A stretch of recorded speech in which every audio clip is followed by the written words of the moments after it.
SSC অথবা 9-10 শিক্ষার্থীরা তৃতীয় অধ্যায়ের পদার্থের গঠনের কি কি ইম্পর্টেন্ট টপিক, সেই ইম্পর্টেন্ট টপিকগুলো বই থেকে আমরা দাগিয়ে দিচ্ছি। শুরুতেই এই জিনিসগুলো তোমাদের পড়া লাগবে না। এখান থেকে পারমাণবিক সংখ্যা, এটা ছোট প্রশ্নের জন্য ইম্পর্টেন্ট টপিক। তারপরে হচ্ছে এই চিত্র দিয়ে যে অঙ্কগুলো আছে, ভর সংখ্যা বের করা, প্রোটন সংখ্যা বের করা, ইলেকট্রন সংখ্যা বের করা, এগুলো ইম্পর্টেন্ট। ভর সংখ্যা, পরমাণু মডেল, রাদারফোর্ডের পরমাণু মডেল ইম্পর্টেন্ট, বোরের পরমাণু মডেল ইম্পর্টেন্ট। চিত্রগুলো ভালো করে খেয়াল করবে। এই ফর্মুলা দিয়ে ম্যাথ আসবেই আসবে, এ প্লাস টপিক, এবং এই ফর্মুলা দিয়ে ম্যাথ আসবেই আসবে, এ প্লাস টপিক। এই দুইটা টপিক খুব ভালো করে পড়ে যাবে। সাফল্য, বোরের পরমাণু মডেলের সীমাবদ্ধতা। এরপরে এই অধ্যায়ে সবচেয়ে ব্লকবাস্টার টপিক ইলেকট্রন বিন্যাস, আসবে। এখান থেকে ইলেকট্রন বিন্যাসের এই ফর্মুলাটা দেখবা।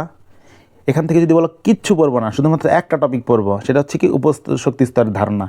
এ প্লাস কোয়েশ্চেন আসবে। এই যে এতটুকু খুব ভালো করে পড়বে। এই টেবিলটা আসবেই, এ প্লাস আসবে। এবং আহ্বায়ক নীতি, ইলেকট্রন বিন্যাসের নীতি যেটা পড়ে যাবে। এইখানে দেখো, এই যে ইলেকট্রন বিন্যাসের জন্য এটা লাগবে, এবং ইলেকট্রন বিন্যাস করা শিখতে হবে, মাস্ট শিখতে হবে। কোন ইলেকট্রন বিন্যাসগুলো আসে, সবচেয়ে বেশি আসে যেটা ব্যতিক্রম, সেগুলো আসে। এই টপিকটা থেকে প্রশ্ন আসবে।